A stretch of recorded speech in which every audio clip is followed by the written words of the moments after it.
You sir. Madam madam each case different.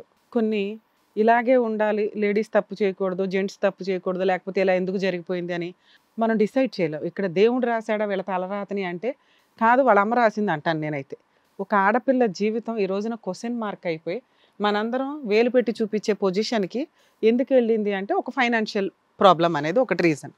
మేము భేదవాళ్ళం అండి, మేము ఇదండి, మేము అదండి అని ఇవిడ చెప్పే రీజను నేనైతే చాలా కేసుల్లో వింటానండి. అప్పట్లో ఒక 10 ఏళ్ల క్రితం 20 ఏళ్ల క్రితం ఇప్పటికీ నాకు తెలిసి చాలా విలేజెస్లో కొంత ఎక్కడో మారుమూల ప్రాంతాల్లో అయితే స్టిల్ ఇప్పటికీ మైనర్ మ్యారేజ్లు జరుగుతున్నాయి.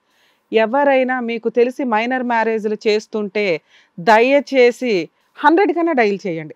ఆ చేసే వాళ్ళకి కొంత కౌన్సిలింగ్ ఇచ్చి ఎప్పుడు పెళ్లి చేయాలో వాళ్ళకి ప్రాపర్ వేలో ఆపుతారు. దానికి తగ్గ వీళ్ళకి సపోర్ట్ కూడా క్రియేట్ చేస్తారండి గవర్నమెంట్ తరపు నుంచి. మనకెందుకులే భోజనానికి పిలిచారుగా వెళ్ళాం తిన్నామని వచ్చేది కాకుండా ఒక ఆడపిల్ల జీవితం ఈ రోజున ఒక క్వశ్చన్ మార్క్ అయిపోయింది. ఆ అమ్మాయి వాంటెడ్గా ఒళ్ళు కొవ్వెక్కి ఎక్కడా ఈ పని చేయలే నా దృష్టిలో అయితే.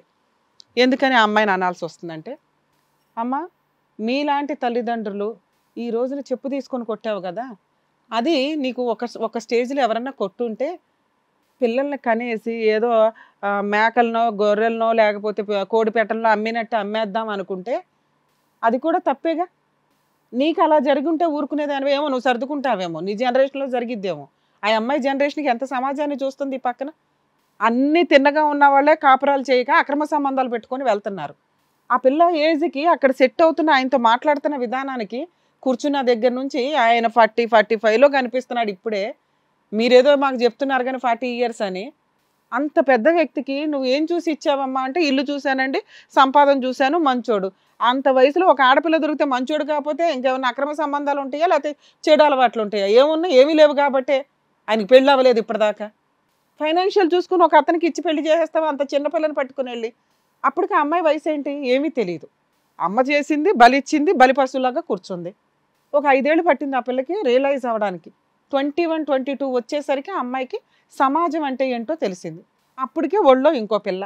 ఎందుకు ఆవిడ చెప్పు తీసుకొని కొడతావు? నువ్వు పెద్దదాని అయిపోయి నిన్నెవరో కొట్టట్లే, ఇక్కడ అంతే తేడా. ఒక ఆడపిల్ల జీవితాన్ని మీరు డిసైడ్ చేసేసి ఇప్పుడు వచ్చి నా కూతురు చెడిపోయింది, నా కూతురు తప్పుడు పనులు చేసేసిందని వేలెత్తి చూపించే రైట్సే మీకు లేవు. మీకు కాదు అసలు ఆ అమ్మాయికి వేలెత్తి చూపించే రైట్స్ ఇక్కడ కూర్చున్న ముగ్గురులో ఎవరికి లేవు. అర్థమవుతుందా? ఇంకొకసారి ఆ పిల్ల మీద చెయ్యెత్తావంటే మాత్రం ఊరుకునేది లేదు. అసలు మీ ఆయన రావాల్సింది, నిన్ను వాయిదా ఇచ్చేదాన్ని. మీలాంటి తల్లులకు మేము ఎక్కడే సమాధానం చెప్పలేమమ్మా. ఆయన చక్కగా చేశాను మేడం. ఆయన చక్కగా లేకపోతే నువ్వు చక్కగానే ఉన్నావు కదమ్మా.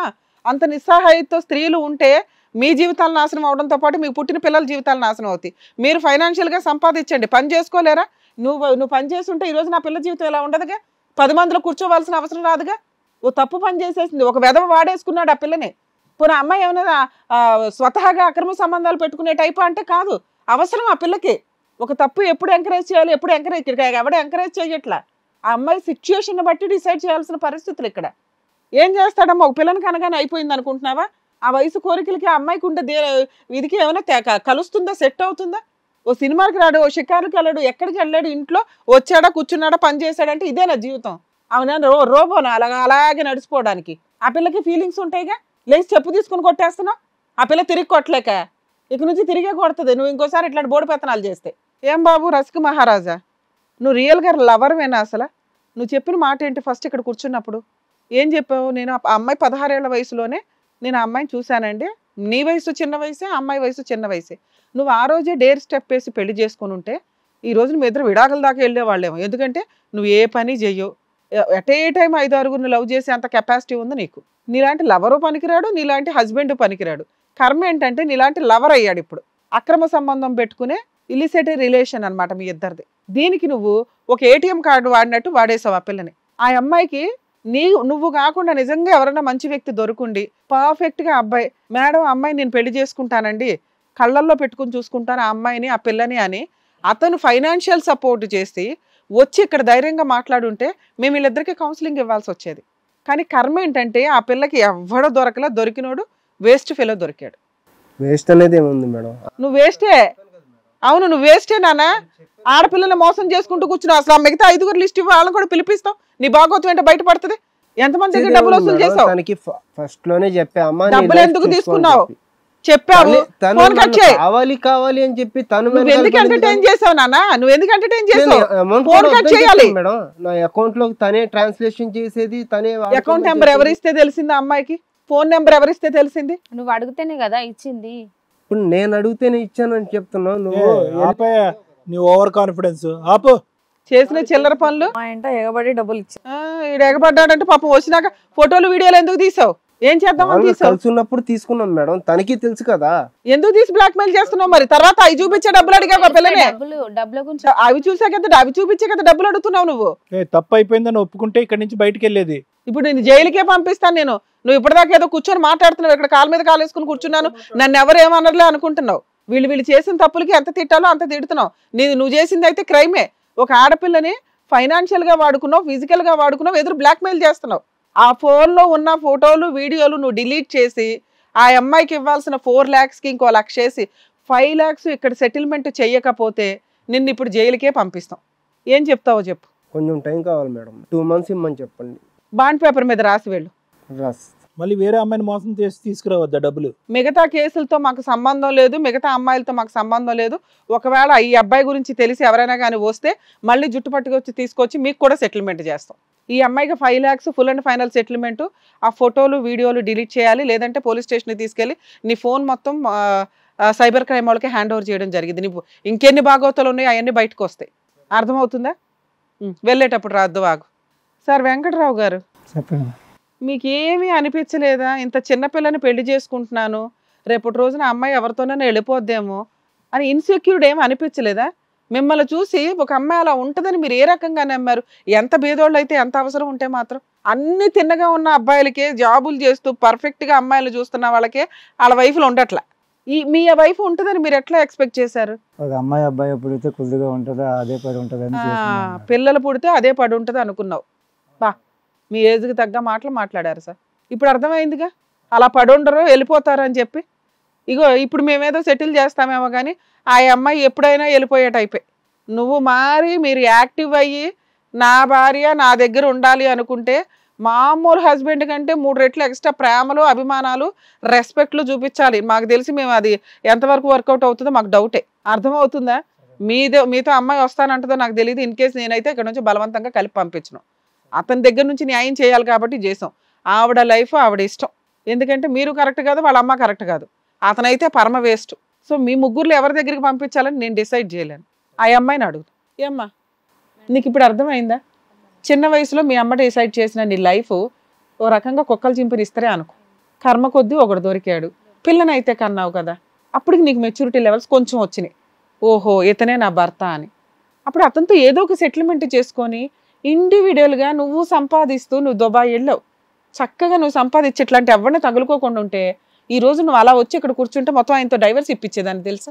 ఎందుకంటే నీ వయసుగా ఆయన వయసుకి టాలీయే అవట్లా. ఏదో 50 ఏళ్ల క్రితం జరిగే స్టోరీలు ఈ జనరేషన్లో జరగవు. అమ్మ సతీ సావిత్రిలాగా ఉండని నేనైతే చెప్పలేను. నీ కేసులో నువ్వు ఉంటానంటే నేనేమైనా కౌన్సిలింగ్ ఇప్పించడానికి అవకాశం ఉండేది.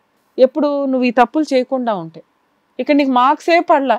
ఒక రకంగా నువ్వు బలిపసువి. ఇందాక ఒక మాట అన్నావు, మీరందరూ ఇలా చేయబట్టే కదా నేను ఇట్లా వెళ్ళాల్సి వచ్చింది అని. అది కరెక్ట్. కానీ ఎవరిని ఎత్తుక్కోకుండా ఇండివిజువల్ ఓకే నా లైఫ్ ఈరోజు ఇట్లా అవ్వడానికి కారణం ఏంటి? మా అమ్మ ఫైనాన్షియల్ కెపాసిటీ, మా నాన్న చేతకాంతనం, మా అమ్మ నన్ను అమ్మేసింది ఒక రకంగా. రేపు నా కూతురికి ఇలాంటి గతి పట్టకూడదు అని నువ్వు ఒక మంచిగా ఆలోచించుంటే మేమందరం అన్ని రకాల సపోర్ట్లు చేసేవాళ్ళం తెలుసా. నీకు ఫైనాన్షియల్ సపోర్ట్ కూడా చేసేవాళ్ళం. నువ్వే పాతాళంలోకి వెళ్ళిపోయింది నీ క్యారెక్టరు. ఎందుకు అంటే ఎవడో ఒకటి తోడు కావాలి, మగాడు తోడు. ఎందుకు ఇట్లాంటి వాళ్ళు అవసరమా నీకు? వాళ్ళిద్దరూ నీకు సెట్ కారు. అవునా? ఒక స్త్రీ తనకి తాను సంపాదించుకుంటూ తన మీద ఆధారపడే వాళ్ళని పోషించగలిగితే 90% కష్టాలు తగ్గుతాయి. ఎవరి మీదో ఆధారపడిపోవాలి, ఎవరో ఒకటి తోడుండాలి అనుకుంటే ఇగో ఎవరో కరెక్ట్గా సెలెక్ట్ చేసుకోలేక వాళ్ళు ఎవరో తెలియదు ఏం చేస్తారు, జీవితాలు సర్వనాశనం. ఉన్న కష్టాలకు మళ్ళీ ఇయ్యో పెద్ద కష్టాలా, మళ్ళీ దీనికి తోడు ఎవడో సపోర్ట్ కూడా చేయరు ఎట్లాంటి కష్టాల్లో.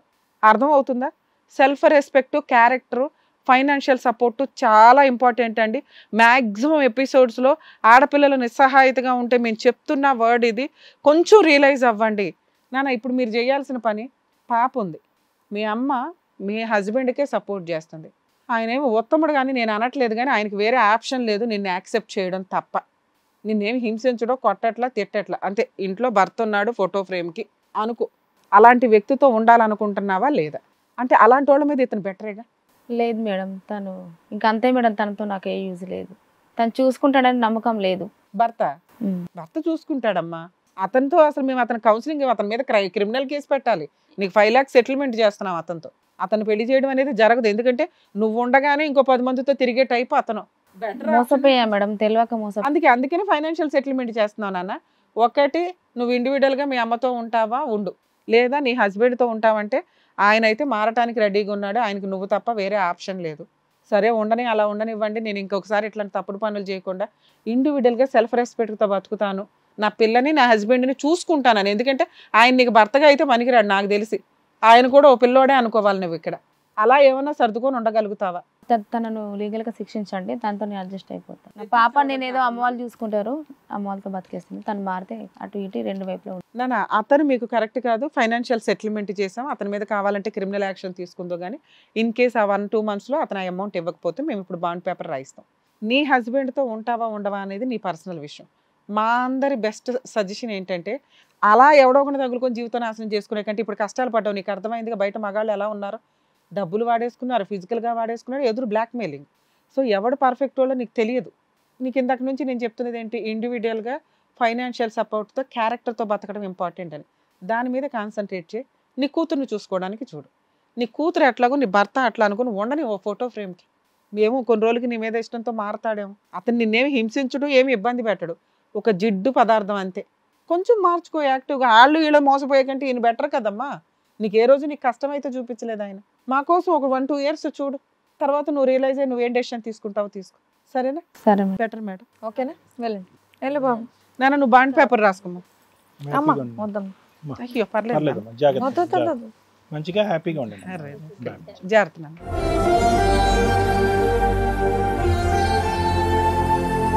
ఇంకా 16 ఏళ్ల వయసు పిల్లలకు పెళ్లిళ్ళు చేయడం ఏంటో ఈ జనరేషన్ లో కూడా. అయినా వచ్చిన వాళ్ళకి చక్కగా బుద్ధి చెప్పినందుకు thank you so much madam. Thank you so much sir. మరో కథతో మళ్ళీ కలుద్దాం. ఈ కార్యక్రమాన్ని ఇంతగా అభిమానిస్తున్న ప్రతి ఒక్కరికి కూడా శిరస్సు ఉంచి నమస్కరిస్తున్నాము. ఈ సందర్భంగా మీ అందరితో నేను ఒక విషయాన్ని పంచుకోవాలి అనుకుంటున్నాను. మేము చేసేటటువంటి ఇది కథ కాదు జీవితం కార్యక్రమం ద్వారా ఎంతో మందికి ప్రత్యక్షంగాను పరోక్షంగాను సహాయం అందుతుందని భావిస్తున్నాం. ఎక్కడో ఉండి ఇక్కడికి రాలేని ఎంతో మందికి అడ్వకేట్ రమ్య మేడం గారు, సైకియాట్రిస్ట్ డాక్టర్ కళ్యాణ్ చక్రవర్తి గారు ఇచ్చేటటువంటి సూచనల ద్వారా వాళ్ళ జీవితాల్లో ఎలాంటి మార్పులు తెచ్చుకుంటే ఆనందంగా ఉంటారో అలాంటి మార్పులు తెచ్చుకుంటున్నారు. మా ఆశయం ఒకటే, అందరూ బాగుండాలి, అందులో మేము ఉండాలి. ఇది కథ కాదు జీవితం ప్రోగ్రామ్ అందరికంటే ఒక రోజు ముందుగా మీరు చూడాలి అనుకుంటే వెంటనే డౌన్లోడ్ చేయండి హిట్ టీవీ యాప్. ఇందులో మీరు నచ్చే మెచ్చే కంటెంట్ సిద్ధంగా ఉంది. మరి ఇంకెందుకు ఆలస్యం, వెంటనే డౌన్లోడ్ చేసుకోండి హిట్ టీవీ యాప్.